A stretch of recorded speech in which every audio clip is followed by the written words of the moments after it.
Hello students, our education BEd classes में आपका स्वागत है। यहाँ पर हम आपको करा रहे हैं बीएड फर्स्ट ईयर का कंप्लीट कोर्स। पिछले वीडियो में हमने बात की थी मानव अभिवृद्धि एवं विकास के बारे में। मानव अभिवृद्धि और विकास का अर्थ क्या होता है, इसकी विकास की परिभाषाएँ क्या होती हैं, विकास के पक्ष क्या होते हैं और विकास की अवस्थाओं के बारे में संक्षेप में बात की थी। आज की वीडियो में हम बात करने वाले हैं मानव अभिवृद्धि एवं विकास के सिद्धांत। तो आइए स्टार्ट करते हैं। पहला सिद्धांत है निरंतर विकास का सिद्धांत।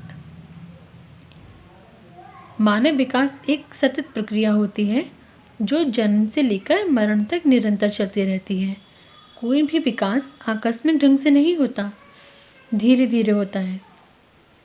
अर्थात इस सिद्धांत में ये बताया गया है कि मानव का विकास कोई अचानक से होने वाली प्रक्रिया नहीं है, बल्कि यह निरंतर और धीरे धीरे होने वाली प्रक्रिया है। मानव का विकास अचानक से होने वाली प्रक्रिया नहीं, बल्कि निरंतर और धीरे धीरे होने वाली प्रक्रिया होती है। यहाँ पर एक डेफिनेशन दी गई है स्किनर के अनुसार। विकास प्रक्रियाओं की निरंतरता का सिद्धांत केवल इस तथ्य पर बल देता है कि व्यक्ति में कोई आकस्मिक परिवर्तन नहीं होता है। फिर से देखते हैं। विकास प्रक्रियाओं की निरंतरता का सिद्धांत केवल इस तथ्य पर बल देता है कि व्यक्ति में कोई आकस्मिक परिवर्तन नहीं हो रहा, अर्थात कोई आकस्मिक परिवर्तन नहीं हो रहा है विकास के लिए, बल्कि यह धीरे धीरे और सतत रूप से होने वाली प्रक्रिया है। दूसरा सिद्धांत है सामान्य प्रतिमान का सिद्धांत। सामान्य प्रतिमान का सिद्धांत किसी भी जाति का विकास उसकी अपनी ही जाति के समान होता है। इस सिद्धांत में यह बताया गया है कि किसी भी जाति का विकास उसकी अपनी ही जाति के अनुसार होता है, चाहे वह संसार के किसी भी स्थान पर हो। एक मनुष्य का विकास उसकी मानव जाति के अनुरूप ही होगा, चाहे वह किसी भी देश में हो। उसका विकास का अपनी ही जाति के अनुरूप उसका विकास होगा। एक मानव के बच्चे का विकास मानव की तरह तथा किसी अन्य जीव का विकास उसकी अपनी जाति के अनुसार ही होगा। यहाँ पर हरलॉक के अनुसार एक डेफिनेशन दी गई है।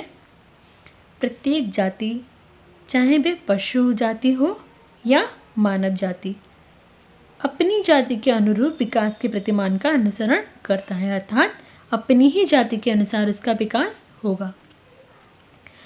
पहले सिद्धांत में बताया गया है कि विकास निरंतर और सतत रूप से चलने वाली प्रक्रिया है, यह कोई आकस्मिक प्रक्रिया नहीं है। सामान्य प्रतिमान का सिद्धांत इस सिद्धांत में बताया गया है कि किसी भी जाति का विकास उसकी अपनी ही जाति के अनुरूप होगा। तीसरा सिद्धांत है विकास की निश्चित दिशा का सिद्धांत। विकास की निश्चित दिशा का सिद्धांत। इस सिद्धांत के अनुसार किसी भी मनुष्य का किसी भी प्रकार का विकास, शारीरिक, मानसिक अथवा किसी अन्य प्रकार का विकास सदैव एक निश्चित दिशा में होता है, अर्थात विकास की जो दिशा निश्चित है उसी दिशा में विकास होगा। जैसे मनुष्य का शारीरिक विकास सदैव सिर से पैर की ओर होता है, अर्थात पहले सिर का विकास होता है, फिर धड़ का और अंत में पैरों का, अर्थात विकास का जो क्रम निर्धारित है उसी क्रम में विकास होता है। जैसे मनुष्य का विकास सिर से पैर की ओर होता है, पहले सिर का विकास, फिर धड़ का और अंत में पैरों का विकास होता है।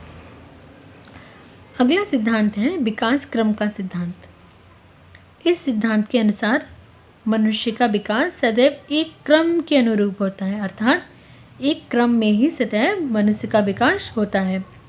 जैसे मनुष्य के विकास क्रम की अवस्थाएं, जैसे पहले शैशवावस्था आती है, जो क्रम निर्धारित है उसी क्रम में विकास होता है। सबसे पहले शैशवावस्था, फिर बाल्यावस्था, फिर किशोरावस्था, फिर युवावस्था, फिर प्रौढ़ावस्था और इसके बाद वृद्धावस्था, अर्थात विकास एक निश्चित क्रम में हो रहा है। उसके अगला है मनुष्य के चलने की क्रियाओं का विकास। मनुष्य धीरे धीरे जैसे ही चलना शुरू करता है वो एक क्रम में चलना शुरू करता है। मनुष्य के बोलने की क्रियाओं का विकास, जैसे छोटा बच्चा होता है तो पहले वह शब्दों को सुनता है, उसके बाद उन्हें धीरे धीरे बोलने की कोशिश करता है, फिर तुतलाकर बोलता है और फिर स्पष्ट रूप से बोलने लगता है। तो ये क्या हुआ? विकास क्रम का सिद्धांत। अगला सिद्धांत है सामान्य से विशिष्ट प्रतिक्रियाओं का सिद्धांत। सामान्य से विशिष्ट प्रतिक्रियाओं का सिद्धांत। इस सिद्धांत के अनुसार मनुष्य का विकास सामान्य प्रतिक्रियाओं से विशिष्ट प्रतिक्रियाओं की ओर होता है। अर्थात मनुष्य पहले सामान्य प्रतिक्रियाएं करता है और इसके बाद विशिष्ट प्रतिक्रियाएं करता है। हरलॉक के अनुसार यहाँ पर एक डेफिनेशन दी गई है। विकास की सब अवस्थाओं में बालक की प्रतिक्रियाएं विशिष्ट बनने से पूर्व सामान्य प्रकार की होती हैं। अर्थात विशिष्ट बनने से पूर्व प्रतिक्रियाएं कैसी होती हैं? सामान्य। सामान्य से ही विशिष्ट प्रतिक्रियाओं की ओर पहुंचता है। जैसे बच्चा पहले हर वस्तु को मुंह में रखता है। अर्थात जब कोई छोटा बच्चा होता है तो हर चीज़ को, चाहे खेलने वाली चीज़ हो, खाने की चीज़ हो, हर चीज़ को पहले वो मुंह में रखता है। उसके बाद अनुभव के द्वारा जैसे जैसे वो बड़ा होता जाता है उसे अनुभव होता है, वह यह सीख जाता है कि कौन सी, वो केवल खाद्य पदार्थों को ही मुंह में रखता है। अर्थात वह यह जान जाता है कि कौन सी वस्तु मुंह में रखने वाली है या नहीं। अगला सिद्धांत है एकीकरण का सिद्धांत। इस सिद्धांत के अनुसार मनुष्य का विकास पूर्ण से अंश की ओर होता है और कभी अंश से पूर्ण की ओर। एकीकरण का सिद्धांत क्या कहता है? इस सिद्धांत के अनुसार मनुष्य का विकास पूर्ण से अंश की ओर होता है और कभी अंश से पूर्ण की ओर होता है। इन सिद्धांतों को एक बार फिर से देख लेते हैं। हमने इन सिद्धांतों में क्या बात की है। पहले सिद्धांत के अनुसार विकास एक निश्चित दिशा में होता है। जो दिशा निर्धारित है उसी दिशा में मनुष्य का विकास होता है। दूसरा सिद्धांत कहता है कि विकास एक क्रम में होता है। अर्थात जो क्रम निर्धारित है उसी क्रम में मनुष्य का विकास होता है। अगला सिद्धांत कहता है सामान्य से विशिष्ट प्रतिक्रियाओं का सिद्धांत। अर्थात पहले मनुष्य सामान्य प्रतिक्रियाएं करता है और फिर विशिष्ट। अगला सिद्धांत है एकीकरण का सिद्धांत। इस सिद्धांत के अनुसार मनुष्य का विकास कभी पूर्ण से अंश की ओर होता है और कभी अंश से पूर्ण की ओर। अगला सिद्धांत है विकास की विभिन्न गति का सिद्धांत। विकास की विभिन्न गति का सिद्धांत। इस सिद्धांत के अनुसार मनुष्य का विकास भिन्न भिन्न अवस्थाओं में भिन्न भिन्न गति से होता है। अर्थात भिन्न भिन्न अवस्थाओं में मनुष्य का विकास सदैव, हर अवस्था में मनुष्य का विकास सदैव एक जैसा नहीं होता, बल्कि उसकी गति बदलती रहती है। जैसे शैशवावस्था जो 0 से 2 या 3 वर्ष तक की होती है, यानी शैशवावस्था में बालक का विकास तीव्र गति से होता है। बाल्यावस्था में कुछ मंद गति से, उत्तर बाल्यावस्था और किशोरावस्था में पुनः तीव्र गति से होता है। यहाँ पर देखिए मनुष्य की सभी अवस्थाओं में विकास अलग अलग तरीके से हो रहा है। शैशवावस्था में तीव्र गति से, बाल्यावस्था में मंद गति से और उत्तर बाल्यावस्था और किशोरावस्था में पुनः तीव्र गति से होता है। तो ये सिद्धांत क्या कहता है? विकास की विभिन्न गति का सिद्धांत। अगला सिद्धांत देखते हैं परस्पर संबंध का सिद्धांत। परस्पर संबंध का सिद्धांत। इस सिद्धांत के अनुसार मनुष्य का विभिन्न प्रकार और विभिन्न पक्षों का विकास एक दूसरे से परस्पर संबंधित होता है। यानी सभी प्रकार का सिद्धांत परस्पर एक दूसरे से संबंधित होते हैं। जैसे शारीरिक, मानसिक, भाषाई, संवेगात्मक, सामाजिक और चारित्रिक विकास। ये सभी प्रकार के विकास परस्पर एक दूसरे से संबंधित होते हैं। जैसे जैसे मनुष्य की आयु बढ़ती है उसका शारीरिक विकास होता है और शारीरिक विकास के साथ साथ उसकी भाषा में भी विकास होता है, उसका सामाजिक विकास होता है, उसका शैक्षिक विकास होता है, उसकी मानसिक क्षमताओं का विकास होता है। तो ये सारे विकास, उसके संवेग और संवेगात्मक विकास होता है। तो ये सारे विकास परस्पर एक दूसरे से संबंधित हैं। यही सिद्धांत कहता है परस्पर संबंध का सिद्धांत। अर्थात सभी प्रकार का सिद्धांत परस्पर एक दूसरे से संबंधित होते हैं। अगला सिद्धांत है वंशानुक्रम व पर्यावरण की अंतःक्रिया का सिद्धांत। वंशानुक्रम व पर्यावरण की अंतःक्रिया का सिद्धांत। इस सिद्धांत के अनुसार मनुष्य का विकास वंशानुक्रम व पर्यावरण दोनों से प्रभावित होता है। किसी भी मनुष्य का विकास वंशानुक्रम और पर्यावरण दोनों से प्रभावित होता है। अर्थात पैतृकों, अर्थात जीन्स, जिन्हें जीन्स कहते हैं, माता पिता से प्राप्त होते हैं, और साथ ही उसका जो परिवेश, इसके परिवेश से जो उसे गुण प्राप्त होते हैं, वातावरण से जो गुण प्राप्त होते हैं, वो उसे समान रूप से प्रभावित करते हैं। अर्थात वंशानुक्रम और पर्यावरण दोनों का प्रभाव किसी भी बच्चे के विकास पर समान रूप से पड़ता है। इसे कहते हैं वंशानुक्रम व पर्यावरण की अंतःक्रिया का सिद्धांत। अगला सिद्धांत है व्यक्तिक भिन्नता का सिद्धांत। व्यक्तिक भिन्नता का सिद्धांत। इस सिद्धांत के अनुसार जन्म से कोई भी दो बच्चे एक समान नहीं होते। हम सभी जानते हैं कि कोई भी दो बच्चे एक समान नहीं हो सकते। हो सकता है वो देखने में एक जैसे हों तो उनकी रुचियाँ एक जैसी नहीं होंगी, उनकी मानसिक क्षमताएं एक जैसी नहीं होंगी, है ना।